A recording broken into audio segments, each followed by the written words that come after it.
রাজ্যে কলেজ স্তরে semester fee হ্রাস করা, কলেজ স্তরে ছাত্রছাত্রীদের জন্য হোস্টেলের ব্যবস্থা করা সহ ৫ দফা দাবিতে শনিবার প্রদেশ এনএসইউআইয়ের পক্ষ থেকে শিক্ষা ভবন অভিযান করা হয়। পরে উচ্চ অধিকর্তার সাথে সাক্ষাৎ করেন প্রতিনিধি দল। শিক্ষা অধিকর্তার সাথে আলোচনার পর প্রদেশ এনএসইউআইয়ের পক্ষ থেকে প্রতিনিধি দল সংবাদ মাধ্যমের কাছে বর্তমান পরিস্থিতিগুলি তুলে ধরেন। এদিন নেতৃত্ব দেন প্রদেশ এনএসইউআই নেতা শিবম সাহা। আর যদি ৫ দফা দাবি পূরণ না হয় তাহলে আগামী দিনে বৃহত্তর আন্দোলন গড়ে তোলা হবে বলে জানান প্রতিনিধি দল। বর্তমান সময়ে আমরা দেখতে পাচ্ছি করোনা প্যান্ডামিক চলাকালীন ত্রিপুরা রাজ্যে বহু লোক কাজ হারিয়েছে। তাদের ছেলেমেয়েরা যখন শহরে পড়াশোনা করতে আসে তাদের থেকে অনেক পরিমাণ ভাড়া নিতে হচ্ছে। সেই জন্য এনএসইউআই আজকে দাবি নিয়ে এসেছে যে কলেজ চত্বরে অতি সত্বর হোস্টেল ফ্যাসিলিটি ব্যবস্থা করতে হবে। কারণ গ্রাম থেকে যেসব গরিব দরিদ্র ছেলেরা আসে তারা আগরতলায় অতিরিক্ত ভাড়া দিয়ে কোথাও ভাড়া থাকতে পারছে না।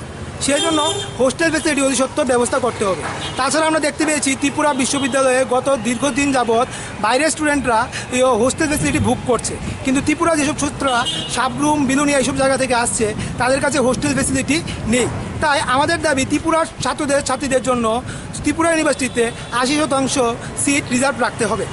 এবং যেহেতু করোনা প্যান্ডামিক চলাকালীন কোনো রকম ক্লাস হচ্ছে না, তদ্বাবদ আরও অনলাইন ক্লাস চলছে, সেই জন্য ছাত্রদের নিজের পকেট থেকে ইন্টারনেট প্যাক ঢুকাতে হচ্ছে এবং সেই ক্ষেত্রে কলেজের বর্ধিত ফিস নেওয়া অহেতুক এবং পরীক্ষার ফিস নেওয়া কোনো মানে হয় না। তাই আমরা এই সকল জিনিসগুলি বাতিল করার জন্য ৫ দফা দাবি নিয়ে আজকে ব্যুরো রিপোর্ট, ত্রিপুরা 24x7।